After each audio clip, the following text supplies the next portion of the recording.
My dear students, dear friends, and dear brothers and sisters, once again, I welcome to all of you in Dr. S. Chandra online classes for education. मेरे प्रिय विद्यार्थियों, प्यारे भाई और बहनों, प्यारे साथियों, प्यारे मित्रों, मैं आप सभी लोगों का एक बार फिर से doctor Yash Chandra online classes for education में स्वागत करता हूं। आप सभी का हार्दिक स्वागत है, हार्दिक अभिनंदन है। प्रिय विद्यार्थियों, जो दीनदयाल उपाध्याय गोरखपुर विश्वविद्यालय के बीएड प्रथम सेमेस्टर के विद्यार्थी हैं, जो सत्र 2022-23 में अध्ययनरत थे, उन्होंने अपना एजू बीएड 103 कोर्स, जिसका नाम है चाइल्डहुड एंड ग्रोइंग अप अर्थात बाल्यावस्था एवं विकास, उसका पेपर 23 फरवरी 2023 को दिया था। उस पेपर को हम सभी लोग आज की क्लास में इस वीडियो के अंतर्गत सॉल्व करेंगे। सबसे पहले हम लोग देखेंगे कि डिस्क्रिप्टिव या व्याख्यात्मक में कौन कौन से प्रश्न आए थे, और उसके उपरांत हम सभी लोग ऑब्जेक्टिव या बहुविकल्पी में जो प्रश्न आए थे उन प्रश्नों को सॉल्व करेंगे।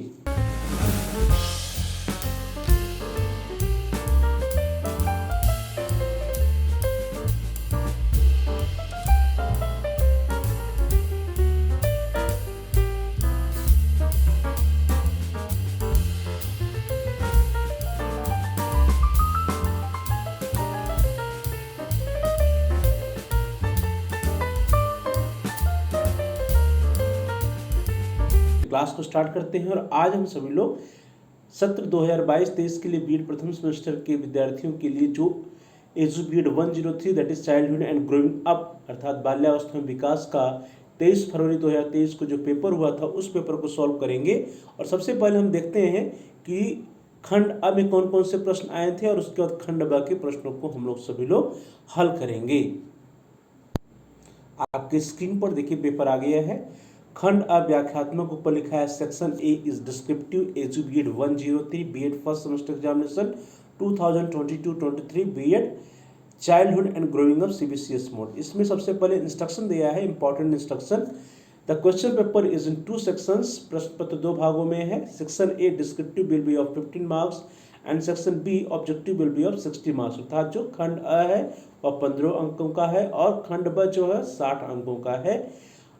The section A will be deposited at the end of examination and answer sheet that is OMR of section B will be deposited। अर्थात जो खंड आया है वो परीक्षा के अंत में उसकी जो कॉपी होगी वो जमा कर ली जाएगी, अर्थात 1 घंटे के बाद वो जमा कर ली जाएगी। और खंड ब जो है उसका जो उत्तर पत्रिका है दैट इज OMR वह जमा होगा और क्वेश्चन बुकलेट आपको मिल जाएगा। बाकी अनुक्रमांक बनना है। आप देखिए टाइम दिया है 1 आवर है, अर्थात जो सेक्शन ए है उसके लिए 1 घंटे का समय है। जो मैक्सिमम मार्क्स है, अधिकतम मार्क्स या अंक निर्धारित है वह कितने हैं, 15 है। आपको अपने नाम भर देने हैं, रोल नंबर भर देने हैं, और उसका कक्ष प्रशिक्षक का हस्ताक्षर है। यहाँ पे नोट में आप देख सकते हैं total number of questions are 6, answer 3 questions in all questions carry equal marks. अर्थात कुल 6 प्रश्न दिए रहेंगे आपके सिलेबस से, और उन 6 प्रश्नों में से आपको किन्हीं 3 प्रश्नों का उत्तर देना होगा। सभी प्रश्नों के अंक जो है वो समान है, अर्थात यह जो पेपर होगा वो 15 नंबर का है, तो 5-5 नंबर के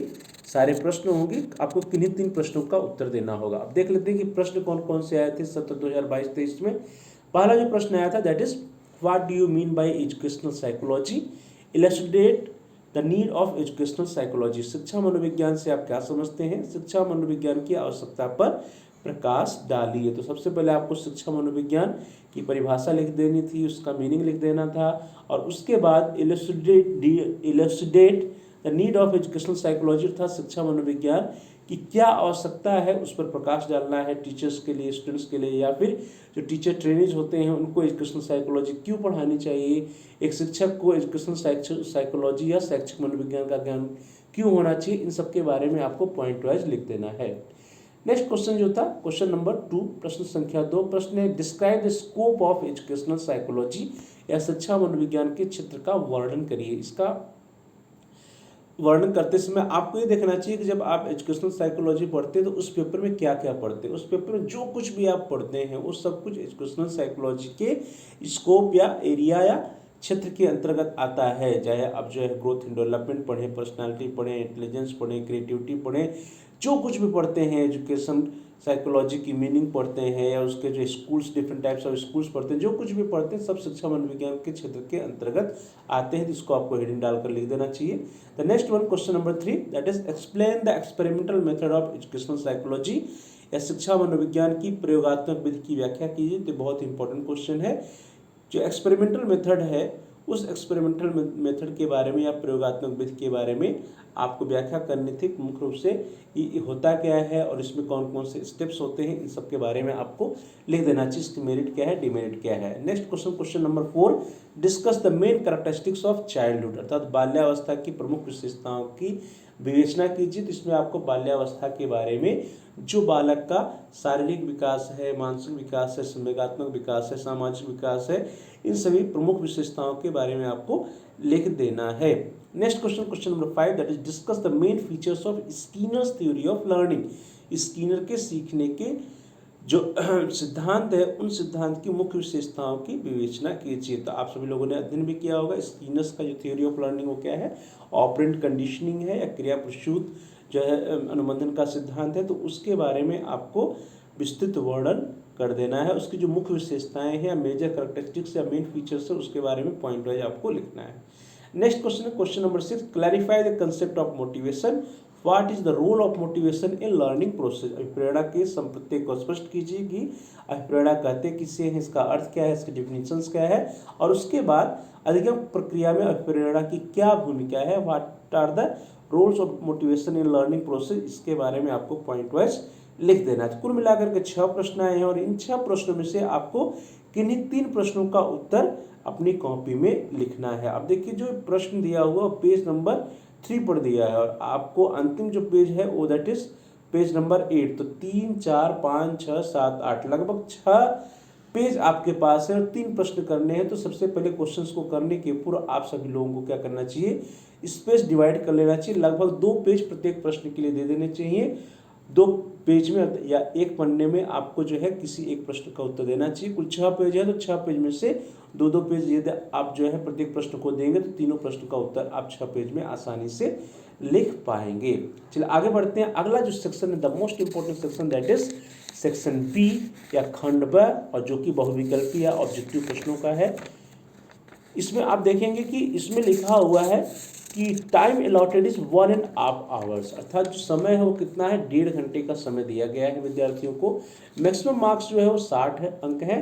नोट में दिया है पुस्तिका में 40 प्रश्न दिए गए हैं, सभी प्रश्न करने हैं, प्रत्येक प्रश्न के 1.5 अंक हैं, अर्थात 40 प्रश्नों के 60 अंक हैं, एक प्रश्न का 1.5 अंक दिया है। किसी प्रकार की कोई भी नेगेटिव या नकारात्मक मार्किंग नहीं होती है। आपको प्रश्न पढ़ने हैं बुकलेट से और इसका जो आंसर होता है वो आपको OMR पर काला करके देना है, A, B और C और या D के रूप में, जो जिस भी उत्तर को आप सही समझते हैं, और वही OMR सीट आपकी जमा कर ली जाती है। बाकी जो क्वेश्चन बुकलेट आपको वापस मिल जाता है।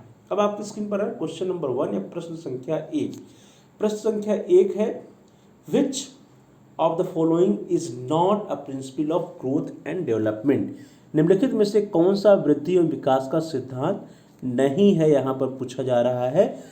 तो और ऑप्शंस दिया है, पहला प्रिंसिपल ऑफ इंटर रिलेशन या परस्पर संबंध का सिद्धांत, दूसरा प्रिंसिपल ऑफ इंटीग्रेशन या एकीकरण का सिद्धांत, तीसरा प्रिंसिपल ऑफ इंडिविजुअल डिफरेंसेज या वैयक्तिक विभेद का सिद्धांत, और डी है प्रिंसिपल ऑफ टाइम इंटरवल या समय अंतराल का सिद्धांत। डियर स्टूडेंट्स, जब आप principles of growth and development पढ़ेंगे या वृद्धि और विकास का सिद्धांत पढ़ेंगे तो उसमें आप लोगों ने लगभग जो है 13 या 13 सिद्धांत पढ़ा होगा। उसमें से पहला है प्रिंसिपल ऑफ कॉन्टिन्यूटी, दूसरा है प्रिंसिपल ऑफ इंटीग्रेशन, तीसरा है principle of lack of uniformity in the development rate, चौथा है प्रिंसिपल ऑफ इंडिविजुअल डिफरेंसेज, पांचवा है प्रिंसिपल ऑफ यूनिफॉर्मिटी, छठवां है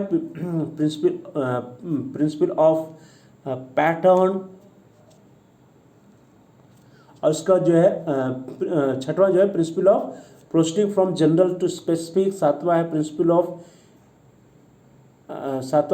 of interaction between heredity and environment, आठवां है प्रिंसिपल ऑफ इंटर रिलेशन, नौवां है principle of cephalocaudal that is from head to foot, and 10वां है प्रिंसिपल ऑफ प्रॉक्सिमो डायस्टल या central body pass to outwards, 11वां है प्रिंसिपल ऑफ प्रेडिक्टेबिलिटी, 12वां है principle of spiral versus linear advancement, and 13वां जो है that is principle of association of maturation and learning. तो ये सारे सिद्धांत हैं। इसमें से प्रश्न पूछा गया कि कौन सा सिद्धांत नहीं है, तो आप देखिए आप इसको पढ़ भी सकते हैं। पहला प्रिंसिपल ऑफ इंटर रिलेशन, या परस्पर संबंध का सिद्धांत है, प्रिंसिपल ऑफ इंटीग्रेशन है, एकीकरण का सिद्धांत भी है, प्रिंसिपल ऑफ इंडिविजुअल डिफरेंसेस या व्यक्ति विभेद का भी सिद्धांत है। जो प्रिंसिपल ऑफ टाइम इंटरवल है वह जो है वृद्धि और विकास का सिद्धांत नहीं है। So here the D option is right option. जो डी ऑप्शन है और डी ऑप्शन क्या है वो सही है, क्योंकि यह समय अंतराल का सिद्धांत है। प्रिंसिपल ऑफ टाइम इंटरवल जो है वह वृद्धि और विकास का सिद्धांत नहीं है।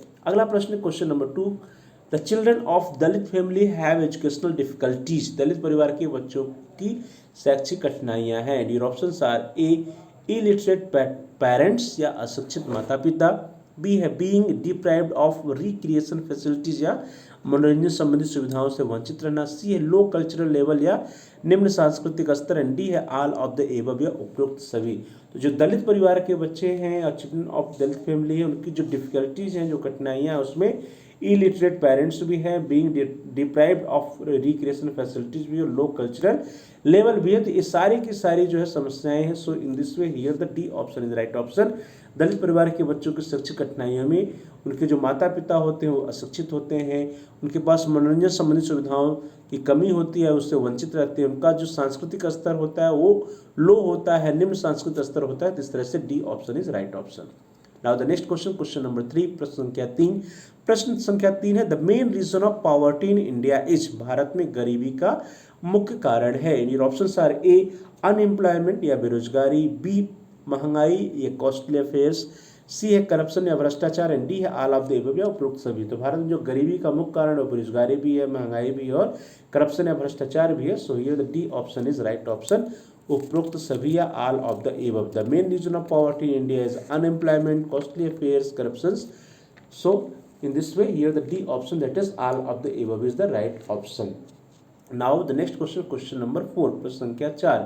प्रश्न संख्या 4 है when was the Women's Domestic Violence Act passed। महिला घरेलू हिंसा अधिनियम कब पास हुआ था। एंड ऑप्शंस आर ए 1980 या 1980, बी है 1981 या 1981, सी है 1982 या 1982, एंड डी है 1983 या 1983। तो यहाँ पे जितने भी ऑप्शंस दिए गए हैं उस सभी ऑप्शंस में जो मोस्ट अप्रोप्रिएट ऑप्शन है दैट इज 1983 या 1983। D option is right option. जो 1983 में भारतीय दंड संहिता में अनुच्छेद 498A ध्यान दीजिए। और कब 1983 में भारतीय दंड संहिता में अनुच्छेद 498A जोड़ा गया था और उसी में महिला घरेलू हिंसा अधिनियम की बात कही गई थी। तो यहाँ पे डी ऑप्शन जो होगा वह राइट ऑप्शन होगा। उसके बाद जो है घरेलू हिंसा अधिनियम 2005 के बारे में भी हम लोगों ने सुना होगा। जो घरेलू हिंसा में महिला संरक्षण अधिनियम 2005 है वह भारत की संसद द्वारा पारित एक अधिनियम है जिसका उद्देश्य घरेलू हिंसा से महिलाओं को बचाना और पीड़ित महिलाओं को कानूनी सहायता उपलब्ध कराना है। और यह जो है 26 अक्टूबर 2006 को लागू हुआ। तो यह दूसरी बात है, इससे रिलेटेड भी प्रश्न पूछे जा सकते हैं, लेकिन यहाँ पे जो प्रश्न पूछा गया है उसका जो एप्रोप्रिएट आंसर है that is option number D 1983। Now the next question, question number 5, प्रश्न संख्या 5। प्रश्न है what type of thinking is associated with creativity. किस प्रकार का चिंतन सृजनात्मकता से जुड़ा है। Your options are A convergent thinking, B perceptual thinking, C divergent thinking, and D none of the above. विषारी चिंतन, अवधारणात्मक चिंतन, अपसारी चिंतन है, उपरोक्त में से कोई नहीं। तो जब हम क्रिएटिविटी की बात करते हैं, सृजनात्मकता की बात करते हैं, तो वहाँ पे जो थिंकिंग होनी चाहिए वो क्या होनी चाहिए, वो डाइवर्जेंट होनी चाहिए। अलग अलग क्षेत्रों में उसके जो विचार होने चाहिए, चिंतन होने चाहिए वो होने चाहिए। मीन्स उसमें जो है विविधता होनी चाहिए, डाइवर्जेंस होनी चाहिए। तो यहाँ पे जो ऑप्शन होगा, जो C option is the right option. Divergent thinking जो है वो क्रिएटिविटी या सृजनात्मकता से संबंधित है, उससे जुड़ा हुआ है। So here the C option is right option. Next question, question number 6, प्रश्न संख्या 6। प्रश्न है to whom did Freud addresses the fatherly love of girls. लड़कियों के पितृ प्रेम भाव को फ्रायड ने किससे संबोधित किया है। Options are A Electra complex, B Oedipus complex, C pseudo complex, and D all of the above. तो लड़कियों के प्रति प्रेम भाव या फादरली लव ऑफ गर्ल्स जो है, जो फ्रायड ने दिया है वो क्या है, that is related with Electra complex है। इलेक्ट्रा कॉम्प्लेक्स से उन्होंने संबोधित किया है। और इसके जस्ट अपोजिट जो है fatherly love, motherly love of boy जो है वो क्या है, ओडिपस कॉम्प्लेक्स है या ओडिपस भावना ग्रंथ है। तो लड़कियों के पितृ प्रेम भाव को फ्रायड ने क्या कहा है, इलेक्ट्रा भावना ग्रंथि कहा है, और इसके विपरीत जो है लड़कों के मातृ प्रेम भाव को उन्होंने क्या कहा है, उन्होंने ओडिपस भावना ग्रंथि कहा है। तो यहाँ पर लड़कियों का पूछा गया है, तो लड़कियों के पितृ प्रेम भाव को फ्रायड ने इलेक्ट्रा कॉम्प्लेक्स या इलेक्ट्रा भावना ग्रंथि कही है। So here the A option is right option. अगर यह पूछा जाता है कि लड़कों के मातृ प्रेम भाव को फ्रायड ने क्या कहा है, तब ओडिपस कॉम्प्लेक्स या ओडिपस भावना ग्रंथि होती।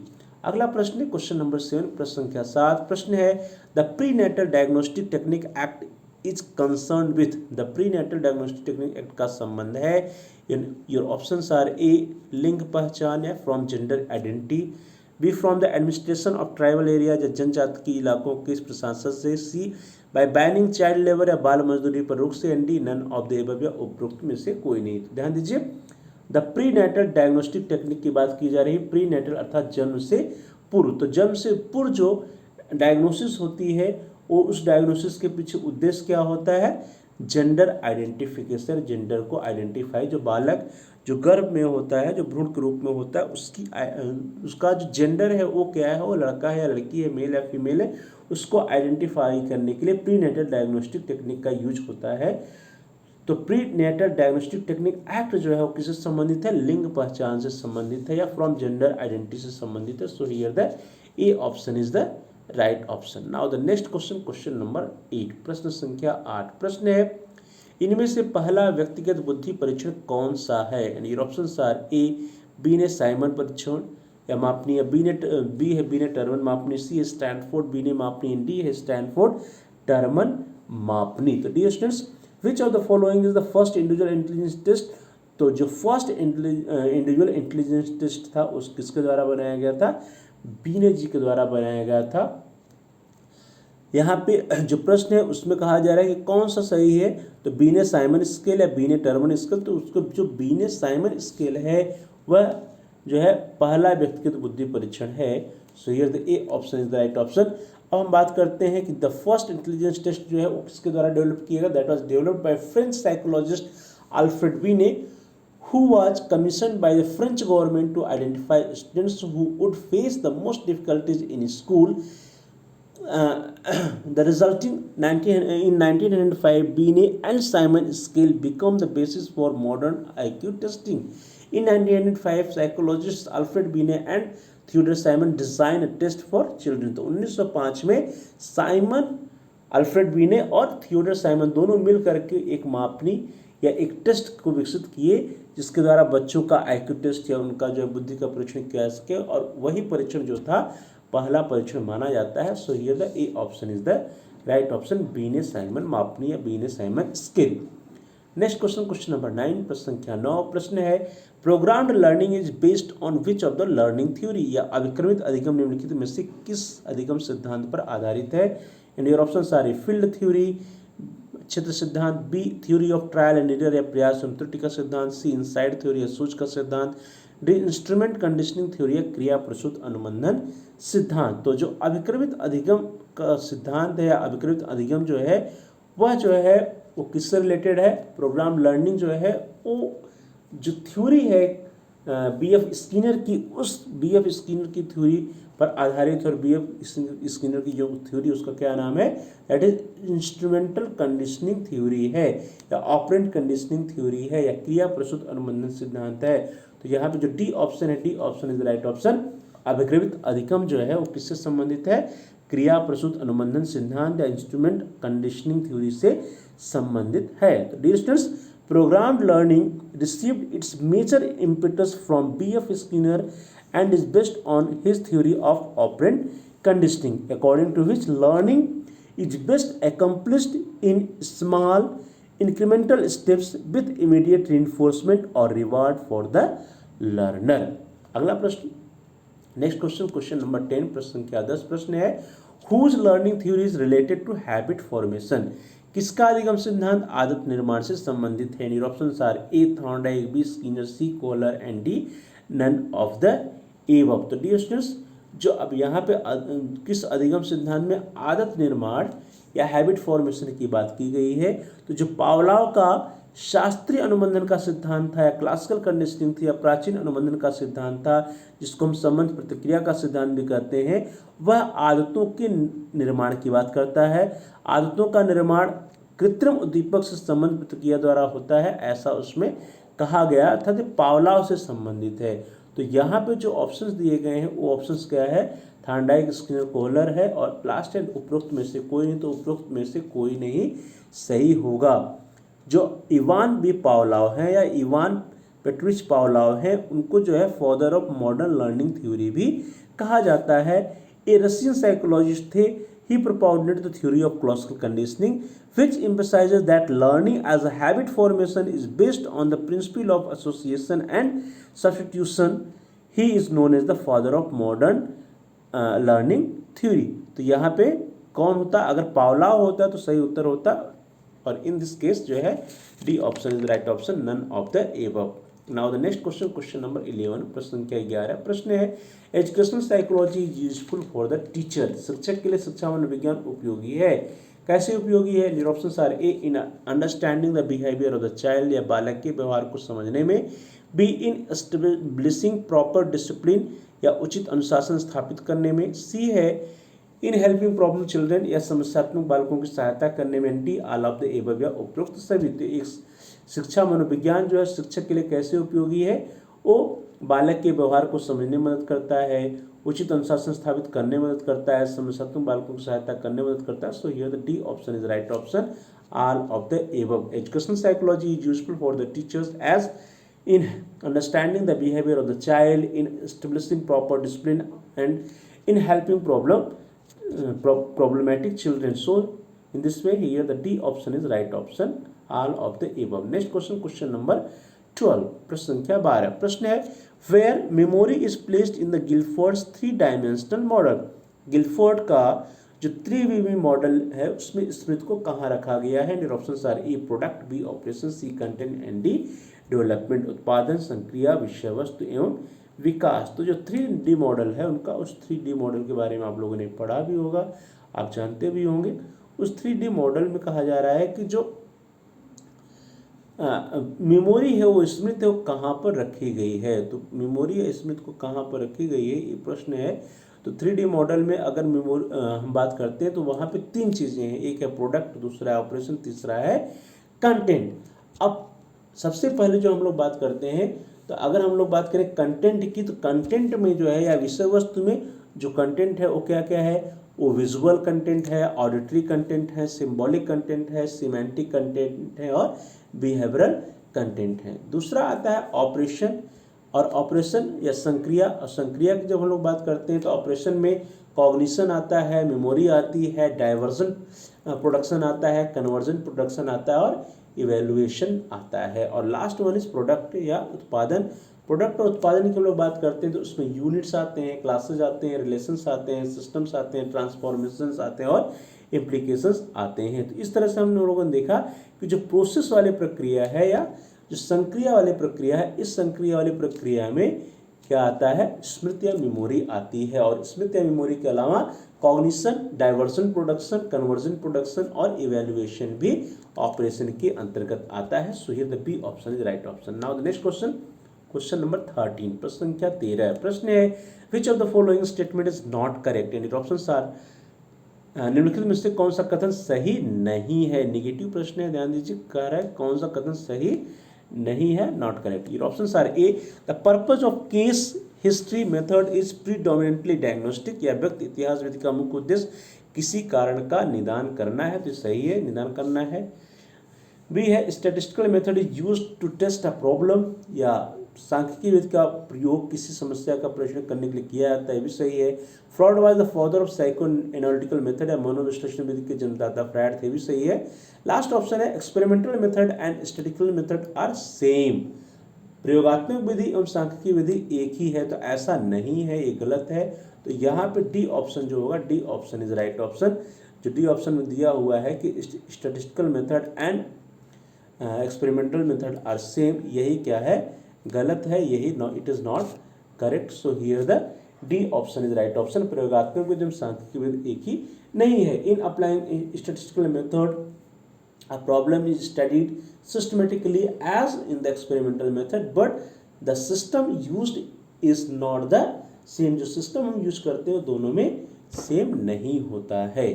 अगला प्रश्न है क्वेश्चन नंबर 14 प्रश्न संख्या 14। प्रश्न है remedial method of educational psychology is a dash method. शिक्षा मनोविज्ञान की उपचारात्मक विधि एक डैश विधि है।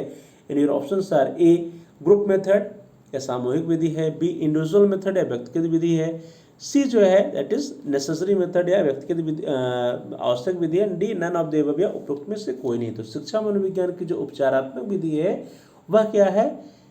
उपचारात्मक जो विधि जो होती है शिक्षा मनोविज्ञान में वह मुख्यतः दो प्रकार की होती है। कौन कौन सी होती है? ग्रुप या सामूहिक विधि होती है और व्यक्तिगत विधि भी होती है। तो व्यक्तिगत विधि और सामूहिक विधि दोनों होती है, लेकिन जो है इसमें से वह व्यक्तिगत विधि अधिक होती है। तो यहाँ पे जो इंडिविजुअल मेथड की बात की जा रही है वह सही होगा।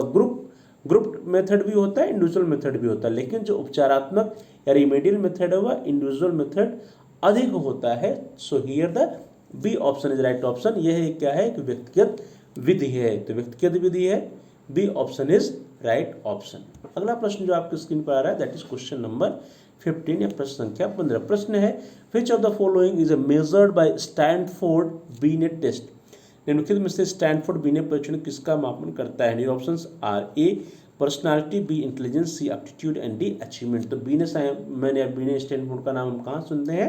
इंटेलिजेंस टेस्ट में सुनते हैं। So here the B option is right option, बुद्धि का मापन करता है।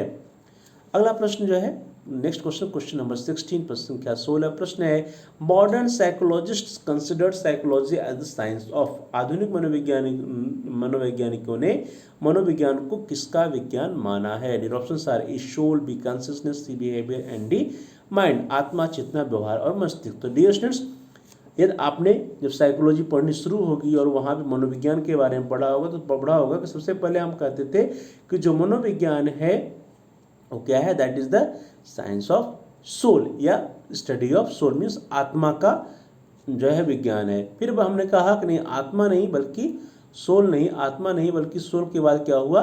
इसको हम माइंड की बात करने लगे कि यह जो है it is science of mind. उसके बाद माइंड के बाद फिर क्या होगा? उसको कहा जा रहा है कि कॉन्शियसनेस या चेतना का विज्ञान। कॉन्शियसनेस या चेतना की बात की गई और उसके बाद लास्ट में जो है किसकी बात की गई? लास्ट में बिहेवियर है, व्यवहार की बात की गई। और जो मॉडर्न टाइम है, मॉडर्न टाइम में भी यही माना जाता है कि मनोविज्ञान क्या है? It is the science of behaviour. तो इस तरह से देख रहे हैं कि इस प्रश्न का जो सही उत्तर होगा that will be C option या व्यवहार, बिहेवियर या व्यवहार। आधुनिक मनोवैज्ञानिकों ने मनोविज्ञान को व्यवहार का विज्ञान माना है। Modern psychologist consider psychology as the science of behaviour. Now the next question number 17 प्रश्न संख्या 17। प्रश्न है who among the following does not belong to the psychoanalytical school. निम्नलिखित में से कौन मनोविश्लेषणवादी संप्रदाय से संबंधित नहीं है? और आपके ऑप्शन है A Adler, B Freud, C Carl Jung and D Goldstein. तो जब हम मनोविश्लेषणवादियों की बात करते हैं, मनोविश्लेषणवादी संप्रदाय की बात करते हैं, उसमें सबसे पहले किसका नाम आता है? सिगमंड फ्रायड का आता है। तो यहाँ पे फ्रॉड है ही, फ्रायड रहते ही हैं। उसके बाद कार्ल जंग का नाम आता है, एन्ना फ्रायड का नाम आता है, एरिक फ्रोम का नाम आता है, कार्ल हॉर्नी का नाम आता है, एरिक एरिक्सन का नाम आता है, एडलर का नाम आता है, अल्फ्रेड एडलर का नाम आता है, कार्ल जंग का नाम आता है। तो इस तरह से यहाँ पे एडलर, फ्रेड, कार्ल जंग ये सभी क्या है? मनोविश्लेषणवादी है। लेकिन जो गोल्डस्टीन है, गोल्डस्टीन मनोविश्लेषणवादी नहीं है। सो इन दिस वे यहाँ पे इस क्वेश्चन में जो डी ऑप्शन है गोल्डस्टीन है that will be the right option. जो गोल्डस्टीन है वह मनोविश्लेषणवादी नहीं है, बाकी एडलर, फ्रायड एंड कार्ल जंग ये सभी क्या हैं? मनोविश्लेषणवादी हैं। और जो मनोविश्लेषणवाद के इसको जन्मदाता या पिता माना जाता है, फादर ऑफ साइको एनालिसिस मानी जाती है, किससे माना जाता है? सिगमंड फ्रायड को माना जाता है। नेक्स्ट क्वेश्चन नंबर 18 प्रश्न संख्या 18। प्रश्न है who said emotion is a moved or stirred of state of the individual. संवेग व्यक्ति की उत्तेजित दशा है, किसने कहा है? In your options are A Woodworth, B S T. Young, C McDougall and D Thorndike. तो डियर स्टूडेंट्स, संवेग व्यक्ति की उत्तेजित दशा है और इमोशन इज मूव्ड और stirred of state of the individual. It is the statement of Woodworth है। किसने कहा है? वुडवर्थ ने कहा है, वुडवर्थ का स्टेटमेंट है। So here the A option is right option. Now the next question, question number 19 प्रश्न क्या 19 प्रश्न है, Allport has called the individual trait, Allport ने व्यक्तिगत गुण को कहा है। And options are A post disposition, B predisposition, C personal disposition and D placid disposition. तो क्या कहा है? आलपोर्ट ने व्यक्तिगत गुणों को पर्सनल डिस्पोजिशन कहा है। So here the C option is right option. और जो पर्सनल डिस्पोजिशंस होते हैं मुख्य रूप से 3 प्रकार के होते हैं। क्या क्या होता है? पहला होता है कार्डिनल डिस्पोजिशन, जिसको हम प्रमुख प्रवृत्ति कहते हैं। दूसरा सेंट्रल डिस्पोजिशन, जिसको हम केंद्रीय प्रवृत्ति कहते हैं। और तीसरा है सेकेंडरी डिस्पोजिशन, जिसको हम गौड़ प्रवृत्ति कहते हैं। So here in this way the C option is right option, personal disposition.